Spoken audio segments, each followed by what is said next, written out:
Welcome in kids Krisha learner. आज हम पढ़ेंगे relation between multiplication and division. जैसा कि पिछले वीडियो में हमने कॉन्सेप्ट ऑफ डिवीजन देखा था और division as a repeated subtraction के रूप में कैसे है ये जाना था। आज के इस वीडियो में हमें ये देखना है कि डिवीजन मल्टीप्लिकेशन से किस तरीके से रिलेटेड है। इन मल्टीप्लिकेशन में क्या क्या चीजें होती हैं? Object, groups and product. हमें ऑब्जेक्ट पता होता है, ग्रुप्स पता होता है और हमें क्या पता करना होता है मल्टीप्लिकेशन में? प्रोडक्ट पता करना होता है कि इन दोनों को मिलाकर प्रोडक्ट क्या बनता है। टोटल नंबर पता करना होता है। तो अगर हम 3 को 4 से मल्टीप्लाई करते हैं तो टोटल नंबर कितना आता है? 12। तो ये हो जाता है हमारा प्रोडक्ट। अगर हम आपसे यह कहें कि प्रोडक्ट पता है, हमें ग्रुप्स पता है, टोटल नंबर हमको पता है और हमें यह पता है कि हमें इस नंबर को 4 ग्रुप्स में देना है, लेकिन कितना देना है ऑब्जेक्ट हमें नहीं पता है, तब हम क्या करेंगे? तो इसके लिए हमें डिवीजन करना होता है। तो यहां पर हमें क्या लिखना होगा? 12 डिवाइडेड बाई 4। जब हमें टोटल नंबर पता हो और इन दोनों में से ऑब्जेक्ट या ग्रुप में से कोई एक चीज पता हो तो वहां पे हमें डिवीजन करना होता है। अब जैसे यहाँ पे हमें टोटल नंबर पता है, हमें ग्रुप्स पता है कि 4 ग्रुप्स में 12 को डिवाइड करना है। तो जैसा कि मैंने पिछले वीडियो में बता रखा था कि डिवीजन का मतलब क्या होता है? Division as a repeated subtraction. Division जो ये ग्रुप है उसमें क्या करना है? 12 को बार बार 4 लोगों में डिवाइड करना है। मीन्स 12 में से 4 को तब तक डिवाइड करते रहना है जब तक कि हम 0 पे ना पहुंच जाएं। अब जैसे कि 12 माइनस 4 इज इक्वल टू 8। फिर क्या करना है? 8 बचा, 8 में से फिर 4 को माइनस करेंगे, हमारे पास कुल कितना बचा? 4। फिर 4 में से फिर 4 को माइनस किए, कितना बचा? 0। हम कहां पहुंच गए? 0 पे। तो हम क्या कर रहे हैं? रिपीटेड सब्ट्रैक्शन कर रहे हैं। कितने टाइम्स हमने रिपीट किया? 1, 2 एंड 3। तो हमने 3 टाइम्स इसको रिपीट किया। आंसर क्या आएगा यहाँ पर? ऑब्जेक्ट हमारा क्या होगा? 3। यही 3 हमारा यहाँ पर आंसर हो गया। तो हमने पिछले वीडियो में क्या पढ़ा था कि हम बार बार रिपीटेशन से बचने के लिए ही क्या करते हैं? मल्टीप्लिकेशन टेबल पढ़ते हैं। 4 का टेबल हम तब तक पढ़ेंगे जब तक कि हम 12 पे ना पहुंच जाएं। तो 4 3s are 12 मीन्स कि हम 12 में से 4 को 3 टाइम्स में डिवाइड कर देंगे। तो इसीलिए हम लोग टेबल का प्रयोग करते हैं। अब ऐसे ही यहाँ पे हमें टोटल नंबर पता है, हमें यह भी पता है कि कितने ऑब्जेक्ट्स हैं, लेकिन कुल कितने ग्रुप्स में देने हैं वो हमें नहीं पता है। तो यहाँ पे हमें क्या करना होगा? फिर वही प्रक्रिया, यहाँ पे हमें फिर डिवीजन करना होगा।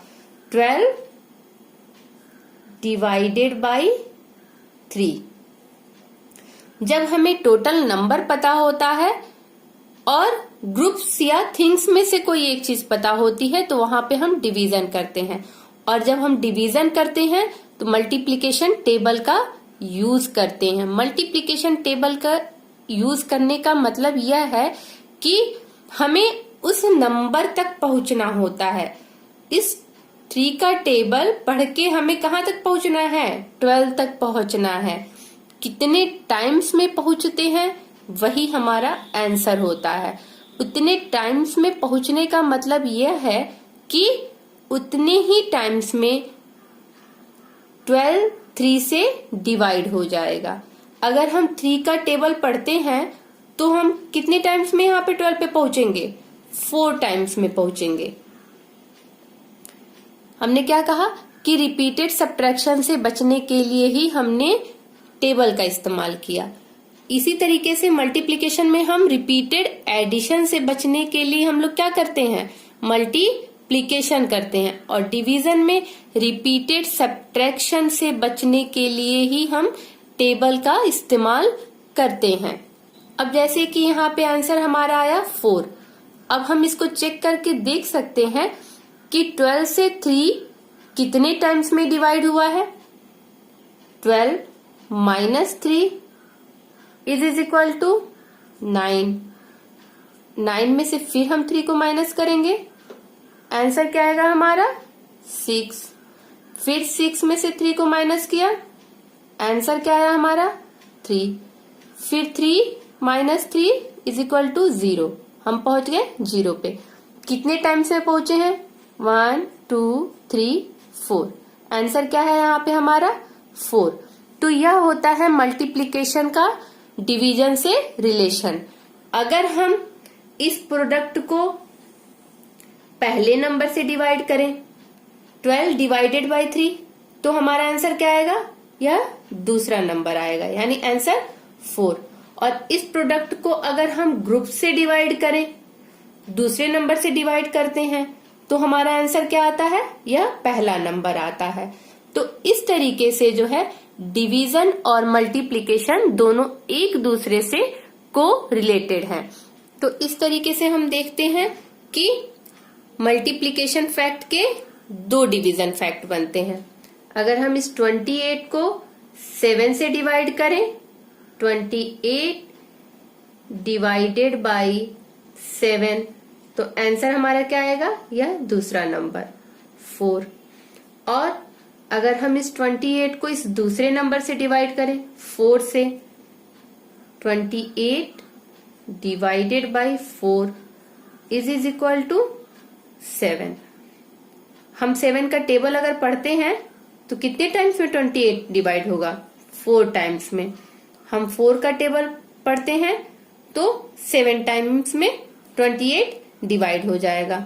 इसी तरीके से 5 6 जा 30। इसके अगर 2 डिवीजन फैक्ट बनाने तो कैसे होगा? 30 divided by 5 is equal to, answer क्या आएगा हमारा? 6। फिर अगर हम 30 को 6 से डिवाइड करें, 30 divided by 6 is equal to, answer आएगा हमारा 5। हम अगर 6 का टेबल पढ़ते हैं तो 5 टाइम्स में 30 तक पहुंच जाएंगे। इसी तरीके से 3 7 जा 21। तो अगर हम 21 को इस पहले नंबर से डिवाइड करें, 21 डिवाइडेड बाय 3, आंसर क्या आएगा हमारा? 7। और अगर 21 को 7 से डिवाइड करते हैं हम, 21 डिवाइडेड बाय 7, आंसर क्या आएगा हमारा? यह पहला नंबर।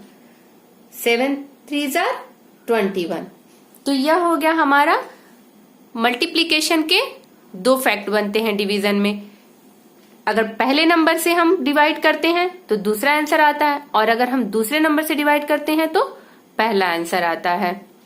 अब यह देखते हैं कि डिवीजन के टर्म्स कौन कौन से होते हैं। 4 divided by 2 is equal to 2 2 जा 4। तो इन्हें हम कहते क्या हैं? इनके टर्म कौन कौन से हैं? यहाँ पे 4 क्या है हमारा? डिविडेंड, जिससे हम डिवाइड कर रहे हैं। जो नंबर 4 को डिवाइड कर रहा है उसे क्या बोलते हैं? डिवाइजर।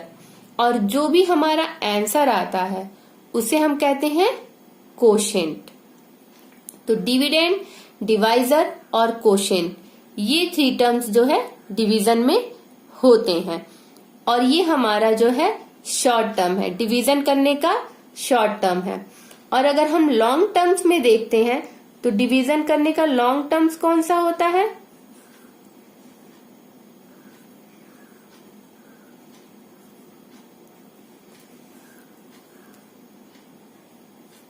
डिवीजन में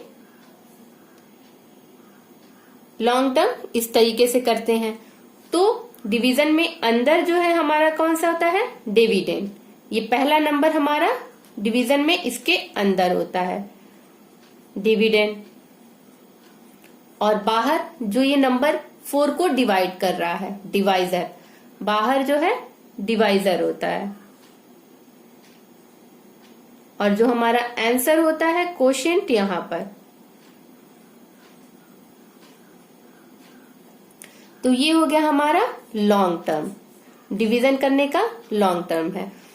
जब हम इसको डिवाइड करते हैं तो डिवाइजर यहां पे हमने 2 लिखा, डिविडेंड 4 और 2 2s are 4, कोशेंट हमारा आंसर हुआ। यहाँ पे 4 हमने डिवाइड किया, जब 4 माइनस 4 इज इक्वल टू 0, हम 0 पे पहुंच गए और 0 क्या हो जाता है हमारा, रिमाइंडर हो जाता है। तो ये हो गया हमारा डिवीजन। तो डिवीजन करने के 2 मेथड होते हैं, एक यह जिसे हम शॉर्ट टर्म कहते हैं, शॉर्ट मेथड कहते हैं, और एक यह जो लॉन्ग मेथड होता है। तो इस तरीके से हम जो है डिवीजन को समझ सकते हैं। डिवीजन मल्टीप्लिकेशन से किस तरीके से रिलेटेड है यह समझते हैं। उम्मीद करती हूँ यह वीडियो आज का आपको पसंद आया होगा। अगर पसंद आया होगा तो प्लीज लाइक, सब्सक्राइब और शेयर करना ना भूलिएगा। मिलते हैं नेक्स्ट वीडियो में। Thank you.